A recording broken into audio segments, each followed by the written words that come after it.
وما علينا إلا البلاغ المبين.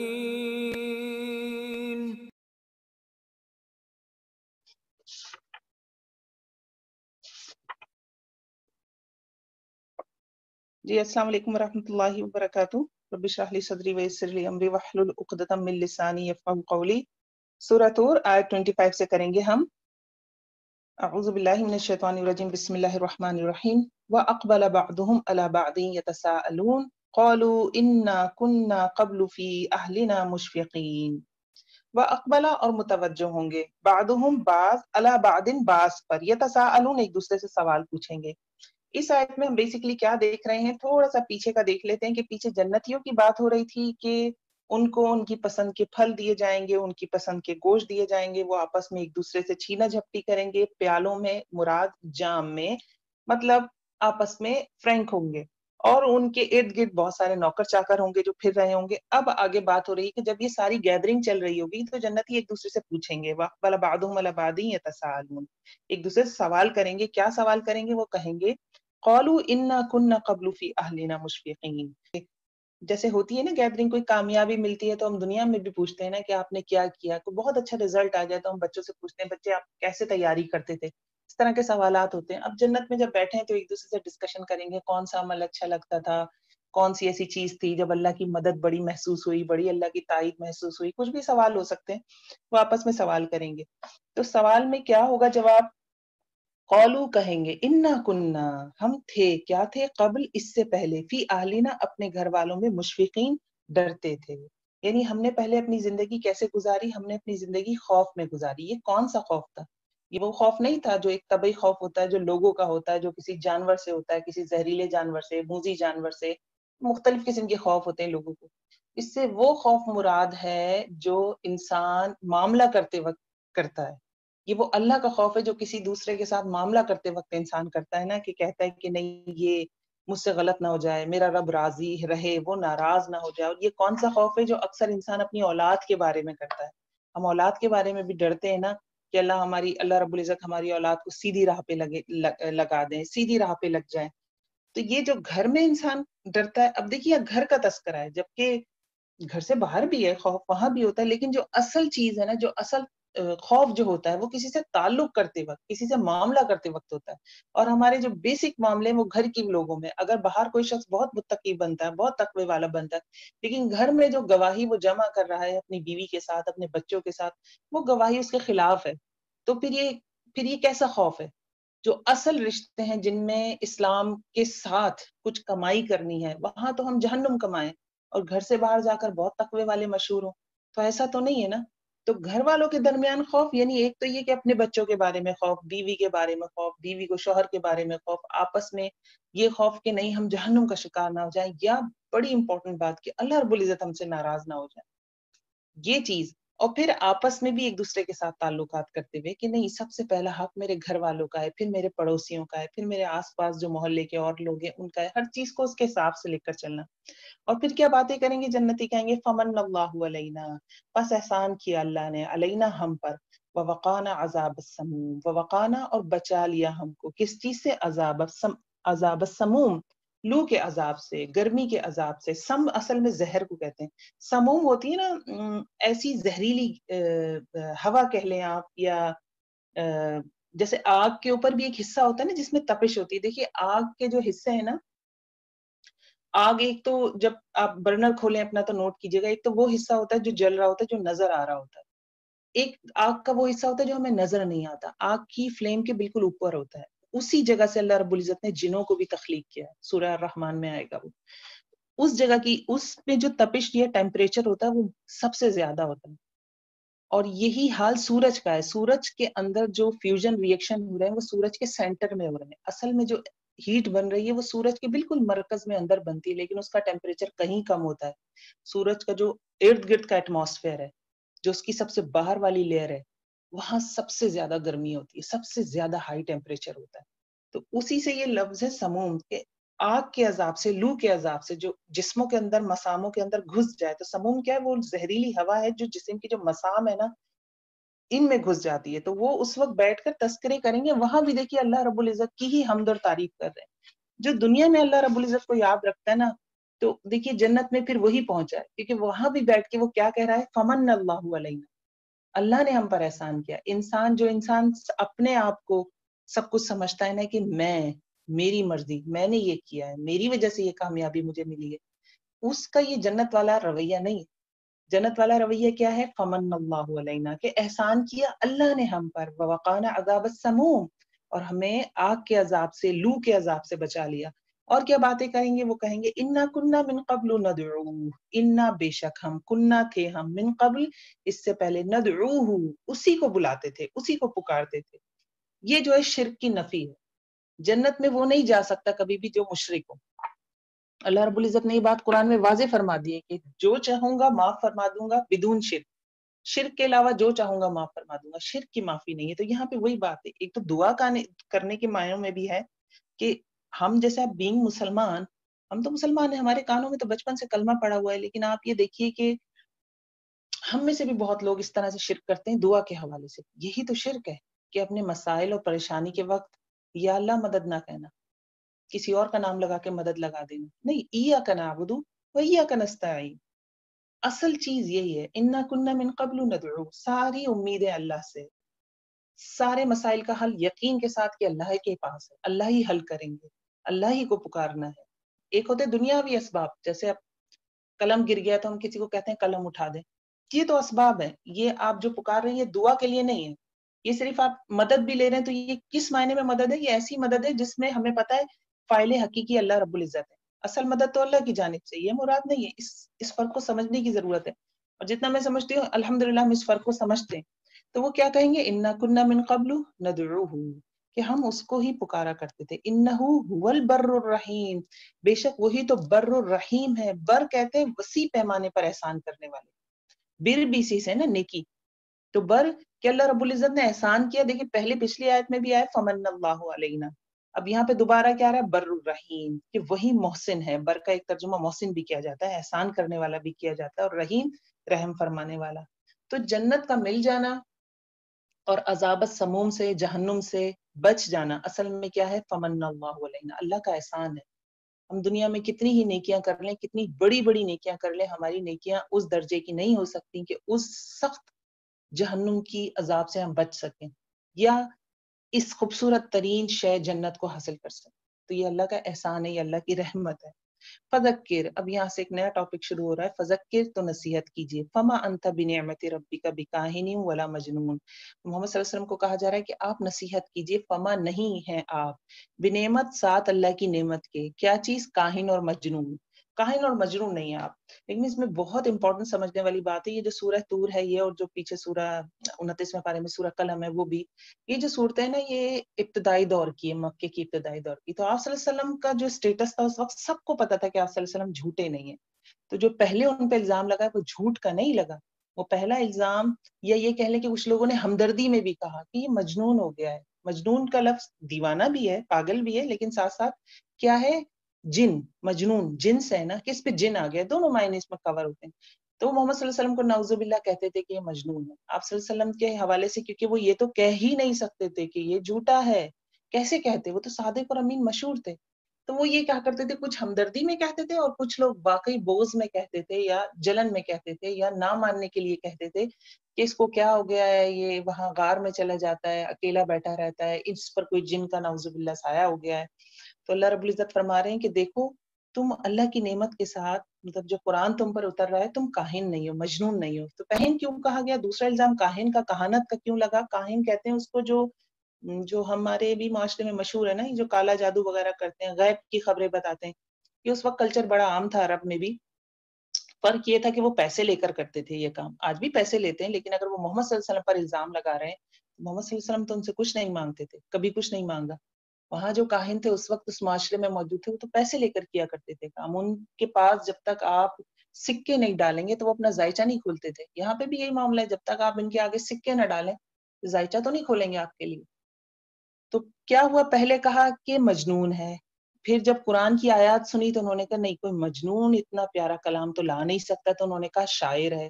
لیکن جو قرآن تھا وہ تو قرآن تھا نا، وہ شاعری تو نہیں تھا، تو انہوں نے کہا کہ نہیں، یہ جادوگر ہے، ساحر ہے، کاہن ہے۔ اتنا پیارا کلام بنا کر لے آیا، اور یہ کلام ایسا ہے جو سن رہا ہے اس کے دل پر اثر کر رہا ہے. تو انہوں نے کہا نہیں، مجنون کہنے سے بھی کام نہیں چل رہا، شاعر کہنے سے بھی کام نہیں چل رہا، یہ ہمارے دونوں جو تھے یہ تو فلاپ ہو گئے. اب کوئی نئی چیز لاتے ہیں ریجیکٹ کرنے کے لیے محمد صلی اللہ علیہ وسلم کو، اور وہ کیا تھی کہ کہو کہ یہ جادوگر ہے، جو اس کا کلام سنتا ہے، جو یہ کلام خود بناتا ہے نعوذ باللہ، وہ جادو میں آ جاتا ہے، سحر میں آ جاتا ہے. فذکر فما انت بنعمت ربک بکاہن ولا مجنون. تو اللہ رب العزت فرما رہے ہیں، ان کو بتا رہے ہیں کہ بیسیکلی آپ صلی اللہ علیہ وسلم کو کہہ رہے ہیں فذکر، نصیحت کریں آپ، لیکن بیسیکلی ان کو بتا رہے ہیں کہ دیکھو یہ نہ مجنون ہے نہ کاہن ہے. اب یہ فذکر کا لفظ تھوڑا سا دیکھ لیتے ہیں. فذکر نصیحت، نصیحت کیا ہوتی ہے؟ نصیحت، فذکر کا معنی نصیحت بھی کیا جاتا ہے، فذکر کا معنی یاد دہانی بھی ہوتا ہے. یاد دہانی کیا ہوتا ہے؟ دیکھیے ہماری فطرت میں ہے اللہ رب العزت کی پہچان، اللہ رب العزت کی محبت ہم سب کی فطرت میں ہے، لیکن اس پہ کیا ہوتا ہے؟ اس پہ گرد جم جاتی ہے وقت کے ساتھ ساتھ. ایسا ہوتا ہے. دیکھیے رب کو چاہنے کی، کسی کے آگے سجدہ دینے کی تڑپ ہر انسان کے اندر ہے. اگر کوئی اللہ تک نہیں پہنچا ہے تو وہ باطل خداؤں کے آگے ہی سجدہ دیتا ہے. مطلب یہ ایک تڑپ ہمارے اندر ہے. وجہ اس کی کیا ہے؟ اس کی ایک اہم وجہ یہ بھی ہے کہ جب ہم صرف روحیں تھیں اور اللہ کے پاس آسمانوں پر تھے تو اللہ رب العزت نے ہم سے ایک عہد لیا تھا جسے عہد الست کہتے ہیں، اور اس میں کیا کہا تھا؟ اللہ رب العزت نے فرمایا تھا الست بربکم، کیا میں تمہارا رب نہیں ہوں؟ تو ساری روحوں نے اول سے آخر جتنے انسان آ رہے ہیں سب کی روحوں نے جواب دیا بلا یا ربنا، بالکل یا رب، آپ ہمارے رب ہیں. تو یہ ایک پہچان ہمارے اندر رکھ دی گئی ہے. اب کوئی شخص یہ دعویٰ کرے نہیں مجھے تو یاد نہیں ہے، میں نے کب یہ عہد کیا، میں نہیں جانتا، یہ کون سے زمانے کی باتیں ہیں، میں نے تو یہ کوئی عہد نہیں کیا اللہ کے پاس، مجھے کچھ یاد نہیں.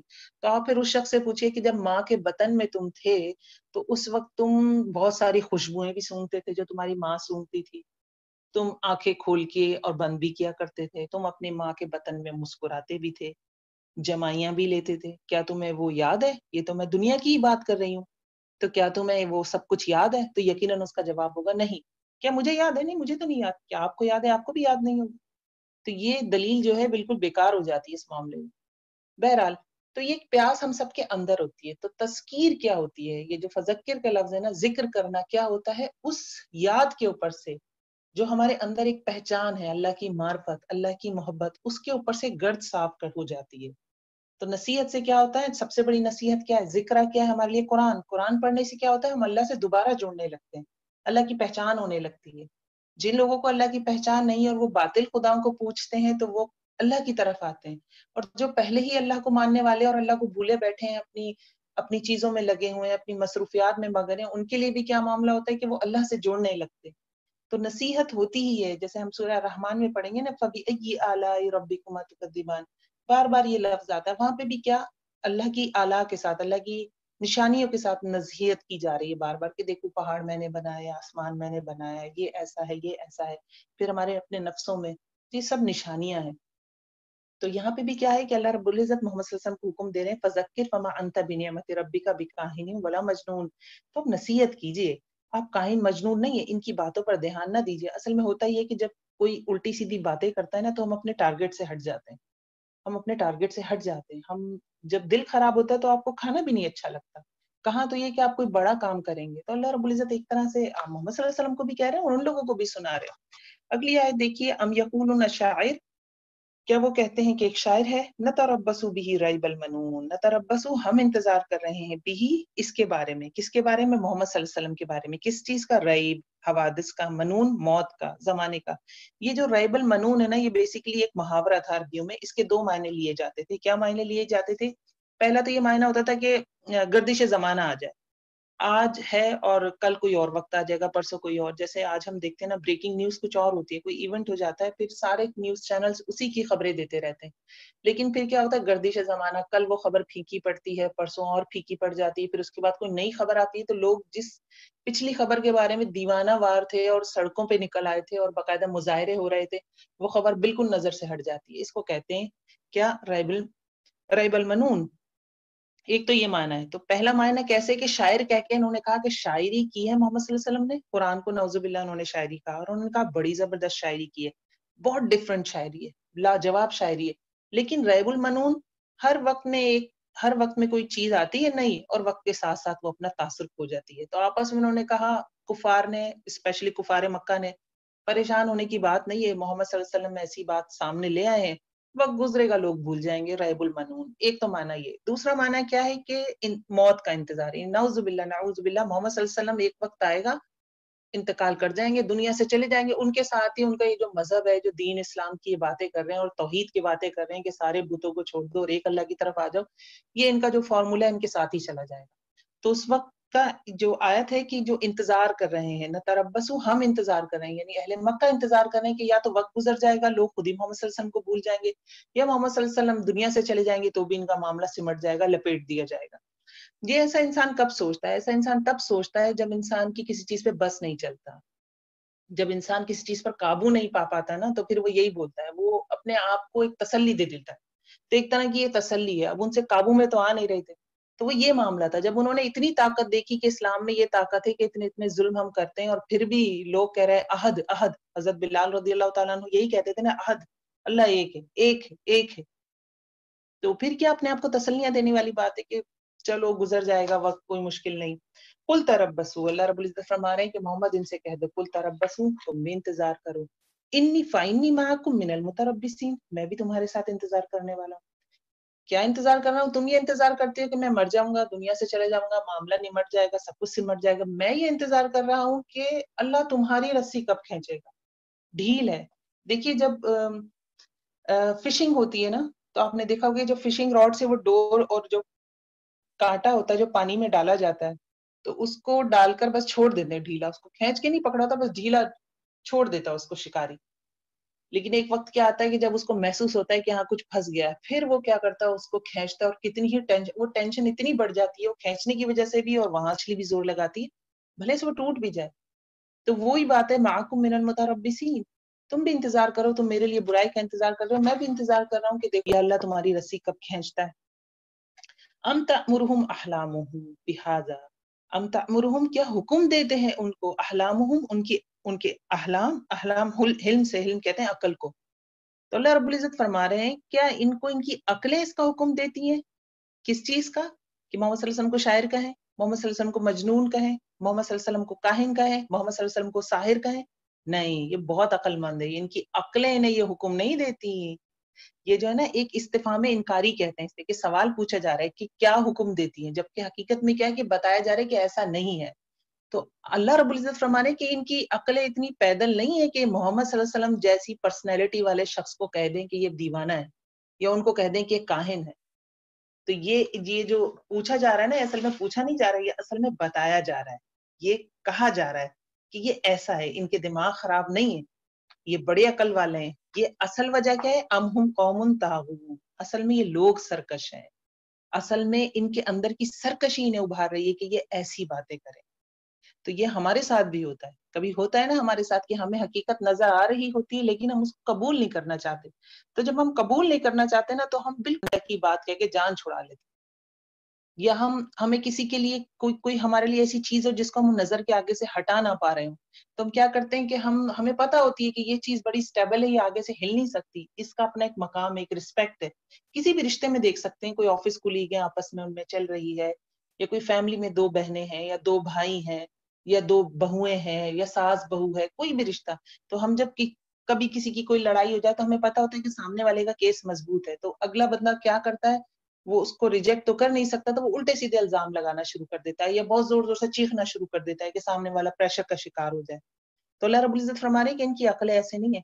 سورہ مدثر میں آتا ہے نا، ولید بن مغیرہ کے لیے وہ کیا کرتا تھا، اس کے پاس جب اس کے قبیلے کے لوگ آئے، محمد صلی اللہ علیہ وسلم کے حوالے سے بات کی، تو اس نے کہا کہ نہیں، یہ شاعر بھی نہیں ہے اور یہ دیوانہ نہیں ہے، دیوانہ تو ہو ہی نہیں سکتا۔ اس نے کہا کاہن بھی نہیں ہے، کاہنوں کے پاس تو میں اٹھتا بیٹھتا ہوں، مجھے تو پتا ہے کاہن کیسے ہوتے ہیں۔ کاہن دیکھیے نا، کالے جادو کرنے والے کیسے ہوتے ہیں، گندگی میں گھرے ہوتے ہیں۔ آپ دیکھیے سب سے پہلی شرط ہی ان کی یہی ہوتی ہے کہ انہوں نے گندا رہنا ہوتا ہے، اور نہ جانے کیا کیا گندے عمل کرتے ہیں۔ تو اس نے کہا نہیں، یہ تو کاہن بھی نہیں ہے محمد صلی اللہ علیہ وسلم۔ تو اب ایسی کیا بات ہو کہ لوگوں کو اس سے بدظن کیا جائے، کیونکہ اس کے قبیلے والے ہی کہنے لگ گئے ولید بن مغیرہ سے، خالد بن ولید کا باپ تھا یہ رضی اللہ تعالی عنہ، خالد بن ولید کے لیے۔ تو ولید بن مغیرہ جو ہے وہ کہنے لگا، تو اس کے قبیلے والے کہنے لگے کہ اس پہ تو محمد کا جادو چڑھ گیا صلی اللہ علیہ وسلم۔ تو پھر کہنے لگا نہیں، پھر ایسا کرو کہ کہہ دو کہ قرآن جو ہے نا گھڑا ہوا ہے، یہ ان کی آخری وہ تھی۔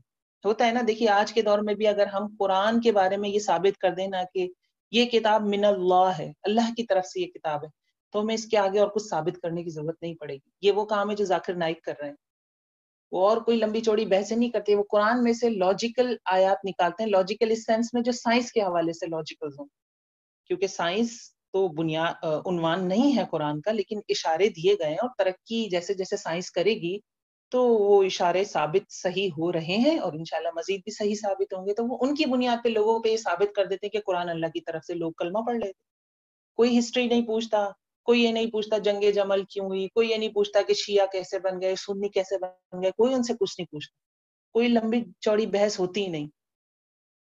تو اس نے بھی یہی کہا تھا۔ بہرحال ام تعمرهم احلام بہذا احلامهم بہذا ام هم قوم طاغون، تو اصل مسئلہ کیا ہے، یہ اندر سے سرکش ہیں، ان کی عقلیں اتنی پیدل نہیں ہے جو محمد صلی اللہ علیہ وسلم پر الزام لگاتے ہیں۔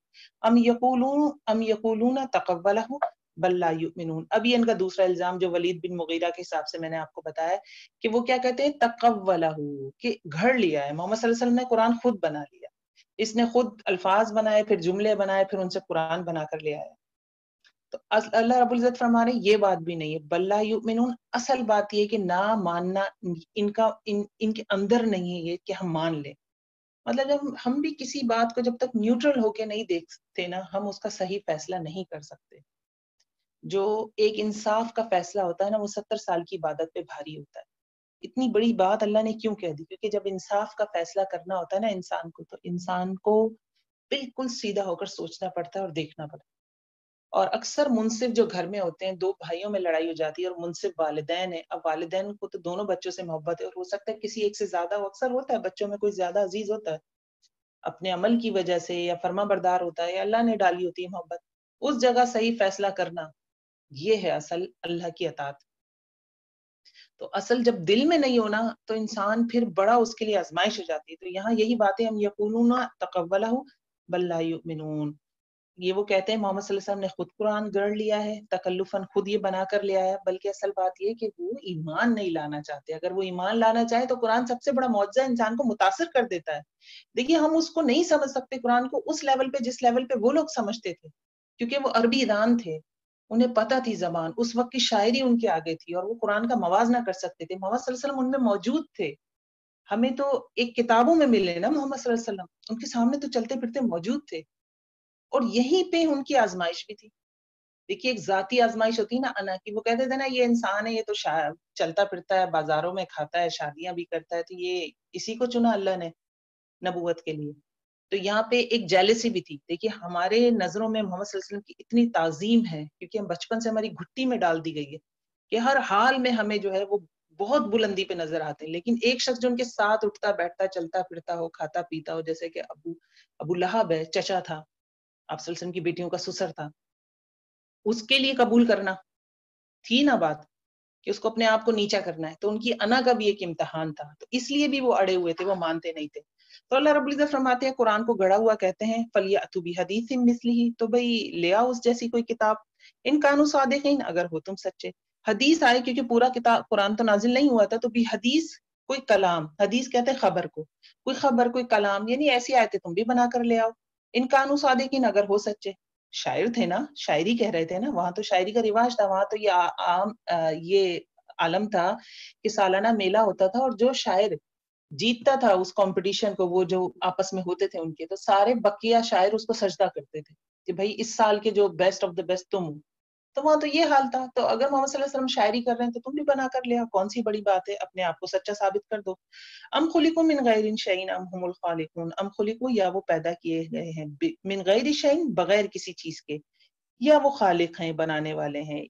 پیچھے قرآن کا چیلنج تھا، اب جو ام کر کے کچھ آیات آئیں گی، یہ سب پیچھے بھی آئی ہمارے پاس، ام تأمرهم احلامهم ام یقولون تقولہ ام خلقوا، یہ تیسری آیت آ رہی ہے ام کر کے، یعنی استفہام انکاری چل رہا ہے، سوال کر کے پوچھا جا رہا ہے، اور ان سب سوالوں کا جواب نہ میں ہوگا۔ اب یہ جو سوال ہے کہ اللہ رب العزت فرماتے ہیں خود پیدا ہو گئے، تو پھر یہ بتائیں نا یہ کہاں سے آ گئے؟ کوئی نہیں ہے ان کو بنانے والا، کوئی ان کو نہیں ہے پیدا کرنے والا، اگر کوئی نہیں ہے تو پھر یہ خود کیسے پیدا ہو گئے؟ جو انہوں نے بت بنا رکھے ہیں، بت انہوں نے کس لیے بنائے تھے؟ بت انہوں نے اس لیے بنائے تھے کہ یہ اللہ کے پاس ہمارے سفارشی ہیں۔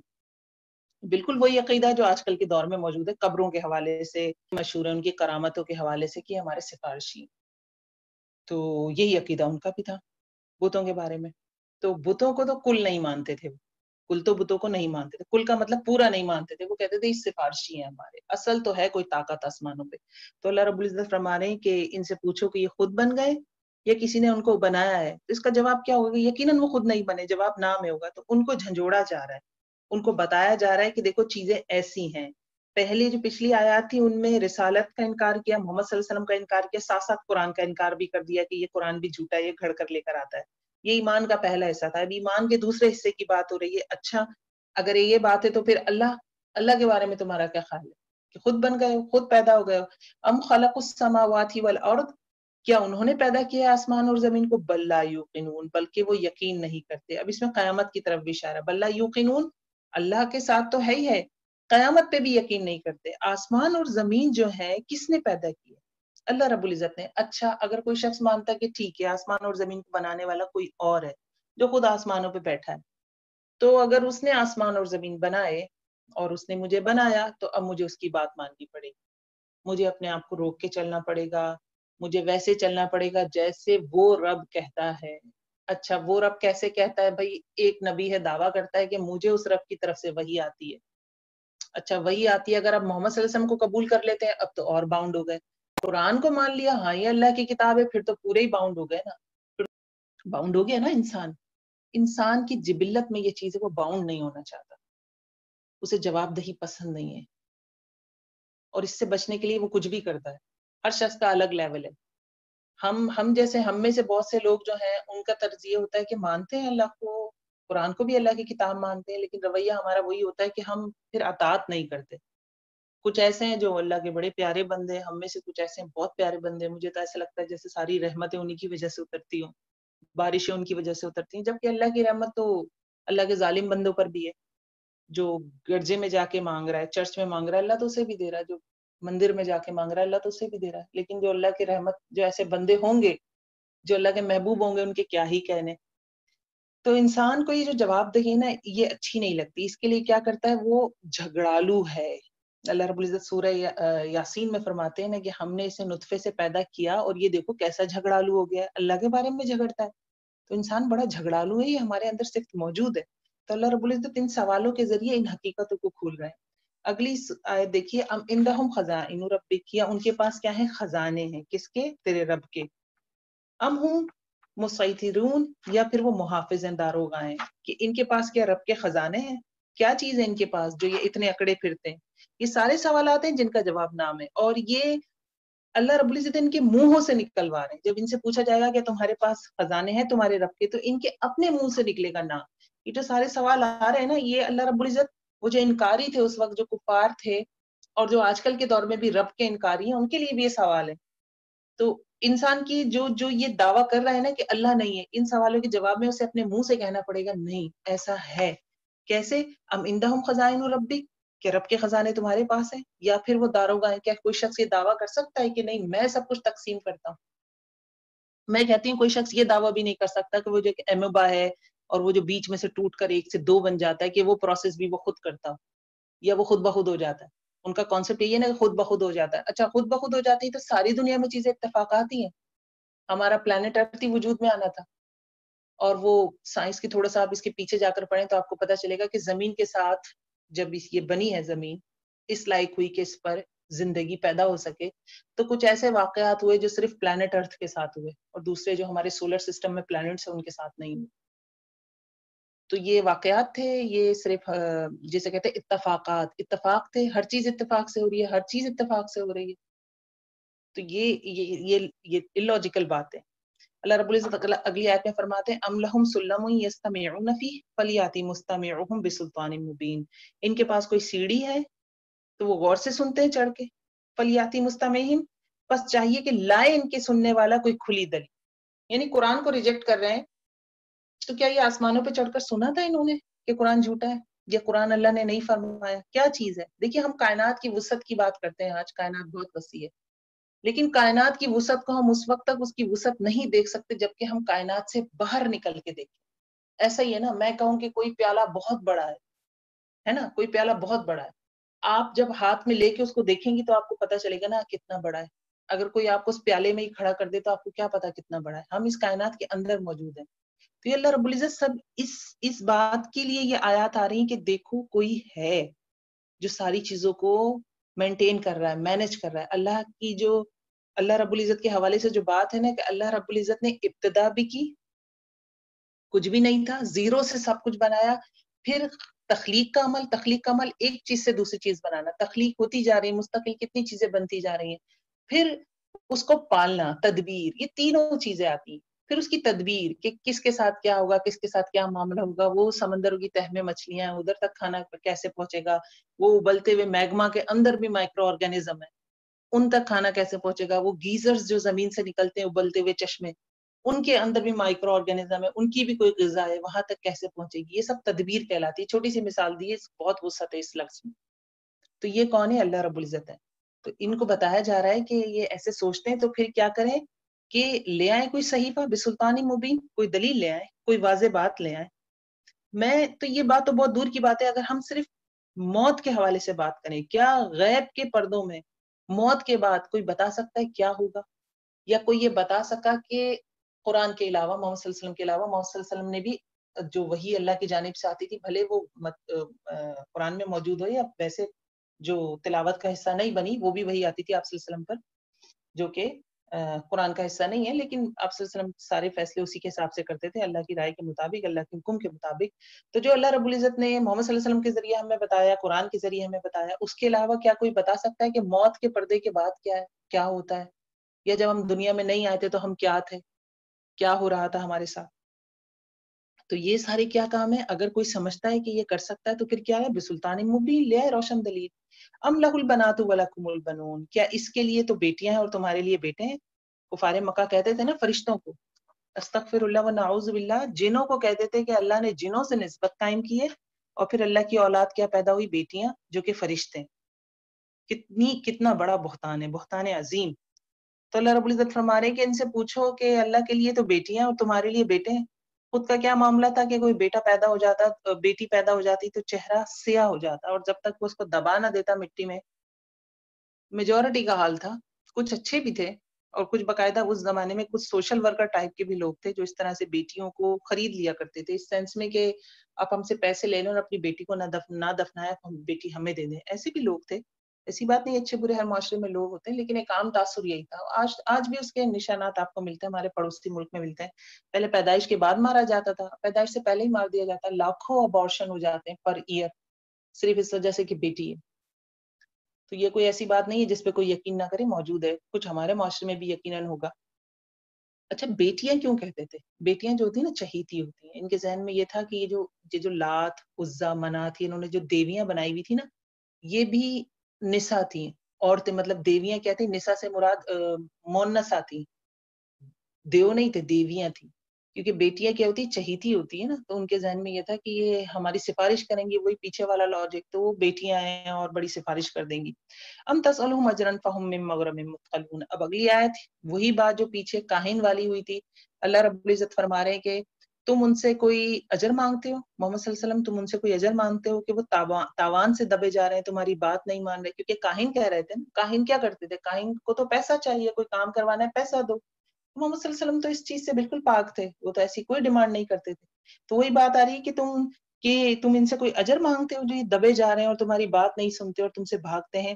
ام عندہم الغیب فہم یکتبون، یا ان کے پاس کوئی غیب ہے، کوئی ایسی باتیں جو ان کو پتا ہے، کوئی ان پہ وحی آ جاتی کہ نہیں محمد کی بات نہیں ماننا، یہ جو لاجیکل باتیں کر رہا ہے اور یہ جو قرآن ہے جو دلوں پہ اتر رہا ہے اور ہم نے پھر بھی کانوں میں انگلیاں ٹھوسی ہوئی ہیں. تو ایسی کیا وجہ ہے جو ان کو روک رہی ہے؟ کیوں نہیں مانتے یہ کہ ان کے پاس غیب سے کوئی خبر آتی ہے؟ اب اللہ رب العزت آگے آیت نمبر 42 میں فرماتے ہیں ام یریدون کیدا، کوئی داؤ کرنا چاہتے ہیں، فالذین کفروا هم المکیدون، تو وہ لوگ جنہوں نے کفر کیا وہی مکر کیے گئے ہیں. داؤ کرنا چاہنے سے کیا مراد ہے؟ محمد صلی اللہ علیہ وسلم کے خلاف چالے کرتے تھے نا، کیسا کیا کریں لوگ بپھر جائیں. جیسے حج کے موقع پہ آپ صلی اللہ علیہ وسلم کا طریقہ تھا کہ آپ صلی اللہ علیہ وسلم جب حج کا سال آتا مکی دور میں تو لوگ آتے حج کرتے ہیں، تو آپ صلی اللہ علیہ وسلم باقاعدہ جا کے تبلیغ کرتے تھے لوگوں کے درمیان. تو یہ حج والے قافلے کو جب مکہ میں گھسنے لگتے اس سے پہلے ہی کہہ دیتے کہ بھئی ایسے ایسے محمد ہے اور ایسے ایسے وہ دیوانہ ہے، اس کی بات نہیں سننا. کوئی کہتے یہ جادوگر ہے، تمہیں کلام سنائے گا، تمہارا دل بدل جائے گا، تم اپنے مذہب سے پھر جاؤ گے، اس کا کلام نہ سننا. یہ سب چالیں تھیں، اور بہت سی چالیں جو ہم بچپن سے سنتے آ رہے ہیں، ہم نے کتابوں میں پڑھی. تو اللہ رب العزت فرماتے ہیں کہ ان کے خلاف تو کچھ چال چل دی گئی ہے. اصل میں ہوتا یہ کہ جب ہم کسی کے لیے بری نیت سے کوئی چال چل رہے ہوتے ہیں نا، تو بیسیکلی ہم خود چال میں پھنس رہے ہوتے ہیں. اور کون سی چال ہوتی ہے؟ وہ جو شیطان نے ہمارے لیے جال بچھایا ہے، ہم اس میں پھنس رہے ہوتے ہیں. جب بھی ہم دوسرے کا برا سوچتے ہیں اور دوسرے کے لیے برا کرتے ہیں، اور یہ ایک طرح کی پنشمنٹ ہوتی ہے. شیطان میں بھی کوئی طاقت نہیں، ایک طرح کی پنشمنٹ ہوتی ہے اللہ کی طرف سے. وہ ایک محاورہ مشہور ہے نا کہ جو دوسروں کے لیے گڑھا کھودتا ہے خود اس میں گرتا ہے. تو وہ والی بات ہے. ام لہم الہ غیر اللہ سبحان اللہ عما یشرکون، کیا ان کے لیے اللہ کے علاوہ کوئی الہ ہے؟ اللہ تو پاک ہے اس سے جو وہ شریک ٹھہراتے ہیں.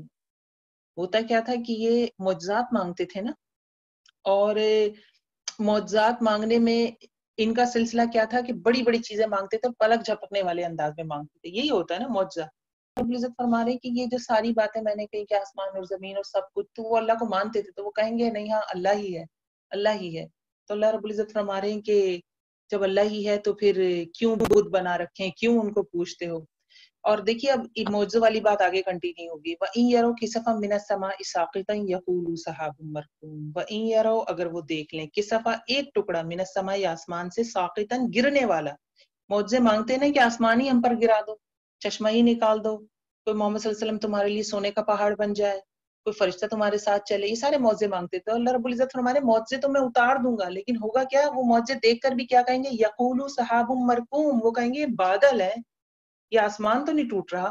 یہ ہم نے کہا تھا آسمان توڑ دو، تم نے آسمان تو نہیں توڑا، یہ تو بادل ہے. شق القمر میں یہی ہوا نا، انہوں نے کہا تھا چاند کو 2 ٹکڑے کر دو، تو آپ صلی اللہ علیہ وسلم نے کیا کیا؟ انگلی کے اشارے سے چاند کو 2 ٹکڑے کیا. تب ہوا کیا؟ ہوا یہ کہ جو وہاں پہ لوگ تھے انہوں نے کیا کہا؟ یہ جادو کر دیا محمد نے. مانا تو نہیں انہوں نے معجزہ، مانتے تو ایمان نہ لے آتے. تو اللہ رب العزت فرما رہے کہ یہ معجزے مانگتے ہیں، معجزے کر بھی دیے جائیں گے، لیکن کیا کہیں گے یہ کہ یہ معجزہ نہیں ہے، تو اس نے ہم پہ جادو کر دیا ہے. اللہ رب العزت مزید فرماتے ہیں فَذَرْهُمْ حَتَّى يُلَاقُوا يَوْمَهُمُ الَّذِي فِيهِ يُسْعَقُونَ. فَذَرْهُمْ تو چھوڑ دو ان کو، حَتَّى يُلَاقُوا یہاں تک کہ وہ جا ملیں. کس سے؟ يَوْمَهُمُ الَّذِي فِيهِ يُسْعَقُونَ، اس دن سے مل سکیں جس دن وہ بے ہوش کیے جائیں گے. یہ کون سا وقت ہوگا؟ یہ جب سور پھونکا جائے گا تو اس وقت کیا ہوگا؟ ہر شخص بے ہوش ہو کر گر جائے گا. تو یہاں یہ مراد ہے، قیامت کا دن مراد ہے کہ جب قیامت آئے گی تو ان کو لگ پتہ جائے گا، سب بے ہوش ہو کر گر پڑیں گے. اور اس دن کی کیا اور صفت ہوگی؟ یوم لا یغنی عنہم کیدہم شیئا، جس دن نہ کام آئے گا ان کو ان کی چال کچھ بھی. یہ دنیا میں جو کچھ کر رہے ہیں سب زیرو ہو جائیں گے. ولا ہم ینصرون، اور نہ وہ مدد دیے جائیں گے، کوئی ان کی مدد بھی نہیں کرے گا. یہ بہت بڑی محرومی ہے. اچھے برے وقت پہ کوئی مدد کے لیے آ جاتا ہے نا تو سہارا بن جاتا ہے، لیکن جب کوئی مدد کے لیے نہ آئے تو انسان کا کیا حال ہو؟ ذہنی عذاب بھی ہوتا ہے اسے. للذین ظلموا، اور بے شک ان لوگوں کے لیے جنہوں نے ظلم کیا عذاب ہے. دون ذالک، ان کے علاوہ. ولکن اکثرهم لا یعلمون، لیکن ان میں سے اکثر علم نہیں رکھتے. مکی سورہ ہے. عذاب کی بات ہوئی. کون سا عذاب؟ کہ جو آخرت کا عذاب ہے، جو قیامت کا عذاب ہے کہ ان کی مدد نہیں کی جائے گی اور انہیں جہنم میں جھونکا جائے گا. اس کے علاوہ دنیا کا عذاب بھی ہے. دنیا کا عذاب کون سا؟ جیسے بدر مراد لے سکتے ہیں. غزوہ بدر ہوا، ان کے بڑے بڑے سردار مارے گئے. 2-4 ہی تو بچے تھے، لگ بھگ سارے مر گئے تھے ان کے بڑے بڑے سردار، کچھ ہی بچے ان میں سے. تو جو ایلیٹ کلاس تھی، جو کریم تھی ان کی، وہ تو سب مر گئی تھی. تو ایک طرح کا ان پر عذاب آیا تھا. تو اللہ رب العزت فرما رہے ہیں وَاصْبِرْ. اچھا پچھلی آیت میں ایک بات ہو رہی ہے وَلَكِنَّ أَكْثَرَهُمْ لَا يَعْلَمُونَ، لیکن اکثر ان میں سے علم نہیں رکھتے ہیں. مطلب یہ ایک جنرل ان کے لیے بھی بات ہو رہی ہے کہ ان پہ بھی عذاب آ جائے گا. یہ آج بڑی بڑی باتیں کر رہے ہیں، نیز تو نابود ہو جائیں گے. لیکن ایک چیز اور ہے، یہ جو لا علمی ہے نا، ہم اپنے حساب سے دیکھیں کہ لا علمی کیا کرتی ہے؟ انسان کو دنیا اور آخرت دونوں کی سزا کا مستحق بنا دیتی. ہم بھی آج قرآن سے لا علم ہیں، ہم وقت نہیں دیتے قرآن کو، ہم اس کو اہم نہیں سمجھتے. ہم نے بہت غیر اہم کیا ہوا قرآن کو. آپ اس کی بڑی اچھی مثال یہ ہے کہ آپ فیس بک پہ یا یوٹیوب پہ جا کر دیکھیں، اور آپ مختلف لوگوں نے چینلز بنائے ہوئے، کوکنگ کا چینلز ہے اور دوسرے چینل ہیں، آپ دیکھیں ان کو. اگر آپ یوٹیوب پہ جا کر دیکھیں اور چینلز دیکھیں، کوکنگ کے چینلز ہیں، اسٹچنگ کے چینلز ہیں، تجوید کے بھی چینلز ہیں، تفسیر کے بھی چینلز ہیں. آپ ان کے سبسکرائبر دیکھیں، سبسکرائبر میں فرق دیکھیے، ان کے ویوز دیکھیے، آپ کو پتہ چل جائے گا دنیا کس طرف جا رہی ہے. تو ہمارا مطلب خواتین کا رجحان، جو بیوٹی چینلز ہے نا جن میں میک اپ سکھایا جا رہا ہے، اور اس پہ دیکھیے کتنے ویوز ہیں. اور فیس بک بھرا پڑا ہے ایسی لائیو وہ چل رہی ہوتی ہے ان کی کلاسز کہ جس میں کپڑے کھول کھول کے دکھائے جا رہے ہوتے ہیں یا کاسمیٹک دکھایا جا رہا ہوتا ہے. تو مجھے تو نہیں نظر آتی ایسی کوئی لائیو کلاسیں. ہوں گی یقیناً ہیں بھی، اللہ کے بڑے نیک بندے ہیں کام کر رہے ہیں، اور بہت سارے نیک بندے ہیں جو پیاس رکھتے ہیں قرآن کی، ایسی بات نہیں ہے، سب ایک جیسے نہیں ہے. لیکن آپ یہ دیکھیں کہ وہ میجورٹی وہی ہے کہ چیزیں بک رہی ہیں، کاسمیٹک بک رہا ہے، کپڑے بک رہے ہیں، ہم اندھا دھند دوڑ میں بھاگ رہے ہیں. اللہ رب العزت کیا فرماتے ہیں، وَلَكِنَّ أَكْثَرَهُمْ لَا يَعْلَمُونَ، کہ جو لا علمی ہوتی ہے نا، یہ آپ کو کیا کرے گی، دنیا کا عذاب بھی دے گی اور آخرت کا دے گی. وہی نمازیں پڑھنی ہے مجھے، لیکن مجھے پتہ ہی نہیں ہے محمد صلی اللہ علیہ وسلم نے کیسی پڑھی، جبکہ میں نے دنیا کا علم حاصل کر لیا ہے لیکن قرآن کا علم نہیں حاصل کر رہی. یہ کمال ہے. ایک ایسا شخص ہے نا، ایک دیہاتی ہے، میں بڑی پیاری مثال دی، میں نے خود کسی کے لیکچر سے سنی، بڑی پیاری مثال انہوں نے دی. انہوں نے کہا ایک دیہاتی ہے، اس نے کچھ نہیں پڑھا، اس کو الف بے نہیں آتی، تو وہ قرآن پہ ہاتھ پھیرتا جاتا ہے اور کہتا جاتا ہے یا اللہ مجھے پڑھنا نہیں آتا، تو مجھے ثواب دے، اور روتا جاتا ہے. تو اس کو اس سے کہیں زیادہ ثواب مل جائے گا. ابھی اس نے ایک لفظ نہیں پڑھا قرآن کا، کس سے کہیں زیادہ ثواب مل جائے گا؟ اس شخص کے جس کے پاس ماسٹرز کی یا پی ایچ ڈی کی ڈگری ہے اور اس نے قرآن تجوید سے پڑھنے کو مناسب ہی نہیں سمجھا، بھلے وہ پورا پورا قرآن ختم کر دے، اس کو وہ ثواب نہیں ملے گا جو اس دیہاتی کو مل جائے گا جس نے ابھی ایک لفظ بھی نہیں پڑھا اور وہ صرف ہاتھ پھیرتا جاتا ہے اور اللہ سے دعا کرتا جاتا ہے. تو یہ حقیقت ہے نا. ہمارا معاملہ یہ ہے کہ ہم دنیا میں بہت آگے. تو یہ جو لا علمی ہے نا، وَلَكِنَّ أَكْثَرَهُمْ لَا يَعْلَمُونَ، یہ لا علمی بہت خطرناک چیز ہے. وقت نکالیں، جو ہے کریں، کچھ کریں، آگے پیچھے کریں، چیزوں کو قرآن سے جوڑیں، قرآن پر وقت لگائیں، یہ لا علمی کو ختم کریں. وَاصْبِرْ لِحُكْمِ رَبِّكَ فَإِنَّكَ بِأَعْيُنِنَا وَسَبِّحْ بِحَمْدِ رَبِّكَ حِينَ تَقُومُ. بہت خوبصورت آیت ہے. حکم دیا جا رہا ہے وَاصْبِرْ، صبر کیجئے، لِحُكْمِ رَبِّكَ، اپنے رب کے فیصلے کے لیے. یعنی اللہ کا فیصلہ جب تک نہیں آتا صبر کرے رہنا ہے. بہت سارے معاملات ہمارے بھی ہوتے ہیں، پھنس جاتے ہیں، اٹک جاتے ہیں، بے صبری نہیں کرنی. اللہ کا دعائیں کرتے رہنا ہے، دعاؤں پہ بے صبری نہیں کرنی کہ بس اب قبول کیوں نہیں ہو رہی، قبول ہو جائے، تو اس سے بچنا ہے. اور فَإِنَّكَ بِأَعْيُنِنَا، کتنی پیاری آیت ہے. اللہ رب العزت آیت کا حصہ کتنے پیارا ہے کہ اللہ رب العزت محمد صلی اللہ علیہ وسلم کو فرما رہے ہیں کہ آپ ہماری نگاہوں میں ہیں. یعنی محمد ہم تمہیں بھولے نہیں ہیں. مشکل وقت ہے، تمہیں تنگ کیا ہوا ہے، تمہارا سینہ کڑتا ہے، تمہیں پریشان کر رکھا ہے. ایمان والوں کے لیے بھی بات ہے کہ ایمان والوں کو بھی پریشان کر رکھا ہے، تو مخالفتوں میں صبر کرنے کا حکم دیا جا رہا ہے کہ وَاصْبِرْ، صبر کیجئے. دنیا میں بھی جب ہم کسی حق بات کے اوپر جمع اور مخالفت آئے نا، تو اس میں کی دی جا رہی کہ کرنا کیا ہے. تو پہلا کیا ہے، وَاصْبِرْ، اور دوسرا کیا ہے، وَسَبِّحْ بِحَمْدِ رَبِّكَ، اور تسبیح کیجئے اپنے رب کی حمد کے ساتھ. اللہ کا ذکر جو ہوتا ہے نا، مخالفتوں سے ٹکرانے میں بڑی قوت دیتا ہے، مضبوط کر دیتا ہے. جو اللہ کے ساتھ کنیکشن ہوتا ہے نا، وہ انہی دو چیزوں سے بنتا ہے. ہم کہتے ہیں نا ان اللہ مع الصابرین، صبر کیا کرتا ہے، اللہ کا ساتھ دیتا ہے. ان اللہ، بے شک اللہ، مع الصابرین، ساتھ ہے کس کے، صبر کرنے والوں. تو اللہ رب العزت ساتھ ہو جاتے ہیں اس شخص کے جو صبر کر رہا ہوں. تو آپ کو اپنے دل کے اندر ایک طاقت، قوت، توانائی محسوس ہوتی ہے. تو یہ اس میں فارمولا ہے، صبر اور اللہ کی تسبیح، اللہ کی یاد، اللہ کو پکارنا، اللہ سے باتیں کرنا. کسی کی بات بری لگ جائے، بھلے رونے والا دل ہو جائے، آنسو نہ روکے، رو لیں، اللہ کے سامنے رو لیں، تنہائی میں جا کے رو لیں، اللہ سے بات کر کے رو لیں، سجدے میں سر رکھ کے رو لیں، اللہ سے کلام کر لیں، اللہ سے تعلق بنا لیں، اللہ سے ڈور جوڑ لیں اپنی. تو صبر اور تسبیح. ہی نہ تقوم، جب آپ کھڑے ہوتے ہیں. اب کہاں کھڑے ہوتے ہیں؟ نماز میں کھڑے ہوتے ہیں. ایک جنرل اس کی تفسیر بھی ہے کیا کہ اللہ رب العزت کی نظر میں محمد صلی اللہ علیہ وسلم ہے. اور کب ہیں؟ ہی نہ تقوم، جب آپ صلی اللہ علیہ وسلم کھڑے ہوتے ہیں. اس میں نماز میں کھڑے ہونا بھی مراد ہے، یا صبح جب نیند سے اٹھتے ہیں، بستر سے کھڑے ہوتے ہیں تو بھی مراد ہے، یا مجلس سے ہم اٹھتے ہیں، دعا پڑھتے ہیں تو بھی مراد ہے. یہ سارے معنی بھی آ جائیں گے. اور دیکھیے اس پہ لام علی زبر لا لگا ہوتا ہے عام طور پہ، تو اس کا مطلب ہے بات جاری ہے ابھی. وَمِنَ اللَّيْلِ فَسَبِّحْهُ، اور کب تسبیح کرنی ہے؟ رات میں کرنی ہے. رات میں کون کون سی آگے؟ تہجد بھی آ جاتی ہے، عشاء بھی آتی ہے، مغرب بھی آتی ہے، رات کی نمازیں. وَإِدْبَارَ النُّجُومِ، اور ستاروں کے پلٹنے کے وقت بھی تسبیح کرنی ہے. صبح کی ہے، صبح، اور فجر کی 2 سنتیں آ گئیں اس میں، وہ بھی مراد ہو گئی. تو یہ ویسے بھی نمازیں بھی مراد ہیں اس سے، اور ساتھ ویسے اوقات بھی مراد ہیں تسبیح کے. اور ساتھ ساتھ ہمیں ایک فارمولا دیا جا رہا ہے کہ وَاصْبِرْ لِحُكْمِ رَبِّكَ، کہ صبر کرنا ہے اور تسبیح بیان کرنی ہے. یہ جو مکی سورہ ہے، سورہ طور، مکہ میں نازل ہوئی، اور اس وقت نازل ہوئی جب بہت زیادہ شدید مخالفت کا سامنا تھا آپ صلی اللہ علیہ وسلم کو اور ایمان والوں کو. تو یہ 2 فارمولے، 2 ہتھیار دیے گئے ایمان والوں کو. اور یہ جو کسی کام کے لیے دل کو جمانا ہوتا ہے، تبلیغ کے لیے دل جمایا جا رہا ہے نا، کسی کام کے لیے دل کو جمانے کے لیے بھی یہی 2 چیزیں چاہیے ہوتی ہیں. کسی چیز کا، آپ کسی بھی کام کا ارادہ کریں، دنیا کا کوئی کام ہو، آپ کہیں میں نے اسٹچنگ سیکھنی ہے، میں نے کوکنگ سیکھنی ہے، میں نے فلاں کورس کرنا ہے، بچوں کی اچھی تربیت کرنی ہے، کوئی بھی ایکس وائی زیڈ، صبر لازم ہوگا، صبر کے بغیر گزارا نہیں ہوگا.